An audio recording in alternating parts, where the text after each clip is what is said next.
आपका भगवान के प्रति समर्पण और आपका विश्वास एक दिन आपको रंग से राजा बना सकता है, और इस बात में पूरी सच्चाई है। नमस्कार, मेरा नाम है मीनाक्षी। मेरे चैनल का नाम है मोटिवेशन क्वीन 01। आज क्या है, आज की जो कहानी है वो टॉपिक सब मैक्सिमम यही पसंद करते हैं जो मैंने आज टॉपिक पे वीडियो बनाई है। तो चलो अपनी वीडियो की तरफ चलते हैं। एक राजा का दरबार था। राजा के दरबार में एक पंडित जी पूजा करने के लिए गए। तो पूजा करने के बाद पूजा समाप्त हुई। पूजा समाप्त होने के बाद राजा जी ने बोला कि पंडित जी, मेरे 3 प्रश्नों के उत्तर दीजिए। पंडित जी ने बोला, पूछिए महाराज जी। तो जैसे ही उन्होंने पंडित जी से क्वेश्चन किया, पंडित जी का रिएक्ट ऐसा था, मतलब पता नहीं क्या क्वेश्चन करेंगे। फिर राजा ने बोला, अच्छा बताओ, ईश्वर कैसा दिखता है? ईश्वर कहाँ तक देख सकता है? और ईश्वर हमें क्या करता है, मतलब ईश्वर क्या करता है हमारे लिए? इन तीनों क्वेश्चन के आंसर राजा ने पंडित जी से पूछा। पंडित जी ने पूछा, महाजन मैं आपको इसका आंसर तो दूंगा, आप मुझे थोड़ा समय दीजिए। तभी राजा ने बोला, ठीक है, मैं आपको 1 महीने का समय देता हूँ। 1 महीने बाद आप मेरे इन तीनों क्वेश्चन के आंसर लेके आना। ऐसा बोला। ऐसे बोलते ही पंडित जी नमस्कार करके चला गया। जाने के बाद क्या हुआ, पंडित जी को ऐसा नहीं कि आंसर नहीं पता था, आंसर तो पता था, पर वो सटीक किस तरीके से सटीक जवाब दे पाए, वो उस चक्कर में परेशान था। क्या है, देखते देखते दिन निकलते जा रहे थे, पर पंडित जी को कोई ऐसा वो नहीं मिल रहा था आंसर जो वो उसे सही से दे पाए। पर पंडित जी का एक लड़का था, वो बहुत बुद्धिमान और समझदार था।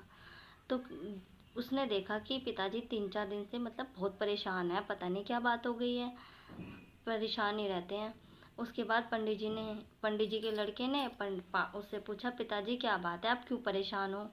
तो पिताजी ने सारी कहानी बेटे को बताई कि मैं राजा के दरबार में गया था, उसने मेरे से 3 क्वेश्चन किए, मुझे उसके जवाब देने हैं, उन्होंने मुझे 1 महीने का समय दिया है। उसके बाद समय दिया है तो बेटे ने बोला कि क्या प्रश्न थे, मुझे भी बताओ। तब उन्होंने बोला कि ईश्वर कैसे दिखाई देता है, ईश्वर कहाँ तक देख सकता है, और ईश्वर क्या करता है। इन तीनों क्वेश्चन के उन्हें आंसर देने हैं। तो पंडित जी के लड़के ने बोला, जब आपका समय समाप्त हो जाएगा, 1 महीना कंप्लीट हो जाएगा, तब आप मुझे लेके चलना, मैं उसको बिल्कुल सटीक आंसर दूंगा। उसके फिर भी पंडित जी ने बोला, बेटा मुझे तो पता। कह रहा, आपको भी वहीं पे पता चल जाएगा, जब आप चाहोगे तो तब मुझे लेके जाना। उसके बाद 1 महीना ख़त्म हो गया। 1 महीना ख़त्म होते ही पंडित जी पहुंच गए राजा जी के दरबार में।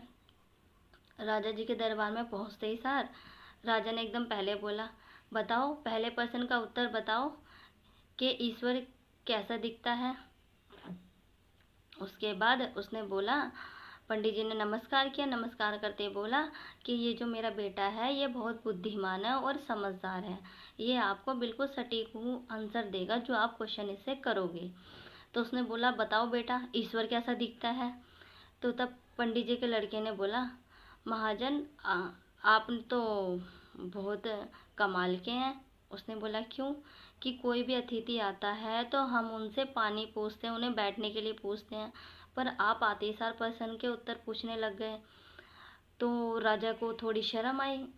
तो उसके बाद क्या किया, उस बेचारे ने उनके लिए दूध मंगाया। राजा ने दूध मंगाया उन दोनों के लिए और उन्हें बिठाया। बिठाने के बाद क्या किया, जो लड़का था उसका, वो लड़का जो दूध था ना, दूध उसमें उंगली घुमाने लगा। उंगली घुमा के ऐसे करके दूध निकाला। दूध निकाल के ऐसे करके देखने लगा बार बार। ऐसा कुछ टाइम तक चलता रहा। चलने के बाद राजा ने बोला, ये क्या हो रहा है, क्या ढूंढ रहे हो तुम इसमें? तब उसका बेटा बोलने लगा, मैं तो इसमें मक्खन ढूंढ रहा हूँ, मक्खन। तो राजा ने बोला, बेटा ऐसे मक्खन थोड़ा ना निकलता है, पहले दूध की दही जमती है, दही को मथना पड़ता है, मथने के बाद मक्खन निकलता है। तो तब एकदम पंडित जी का बेटा बोला, ठीक, बिल्कुल ठीक जवाब दिया आपने। तो ईश्वर दिखाई थोड़ा है ना देता है। ईश्वर को अगर आपको देखना है तो आपको ईश्वर की वो साधना करनी पड़ेगी, ध्यान करना पड़ेगा, है ना, उनके नियमों का पालन करना पड़ेगा। जैसे ईश्वर आपसे प्रसन्न होंगे तो आपको दिखाई देंगे। इतना बोला। उन्होंने बोला, ऐसा नहीं है कि ईश्वर दिखता नहीं है, पर ईश्वर आपके हर कर्मों का हिसाब रखता है। आपके हर कर्म का जवाब उनके पास है। राजा भाई जब उसने ऐसा जवाब दिया, राजा खुश हो गया। राजा बोला चलो ठीक है, मैं तुम्हारे प्रश्न से खुश हूँ, मुझे दूसरा प्रश्न भी दिखाओ कि वो कहाँ तक देख सकता है। तब उसने बोला ठीक है, आप मुझे एक मोमबत्ती ला के दीजिए। तो राजा ने मोमबत्ती मंगाई दरबार में। मोमबत्ती मंगाने के बाद मोमबत्ती जलाई। जलाने के बाद क्या हुआ, जलाने के बाद उसने पूछा पंडित जी के लड़के ने राजा जी से कि राजा जी बताओ इसका जो प्रकाश है वो कहाँ कहाँ तक है। तो राजा जी ने चारों कोने देखने के बाद बोला जो मोमबत्ती का प्रकाश है वो चारों कोनों में है। तो ठीक, उन्हें बोला बिल्कुल ठीक बोला आपने। तो ऐसे ही ईश्वर है, ईश्वर हर जगह देखता है। ऐसा नहीं है कि ईश्वर के आपके हर पल की खबर नहीं है, ईश्वर को आपके हर पल की खबर है। आप जो कर्म करते हो, आप जो न्याय करते हो, हर चीज़ करते हो, उनके पास आपका सबका हिसाब है।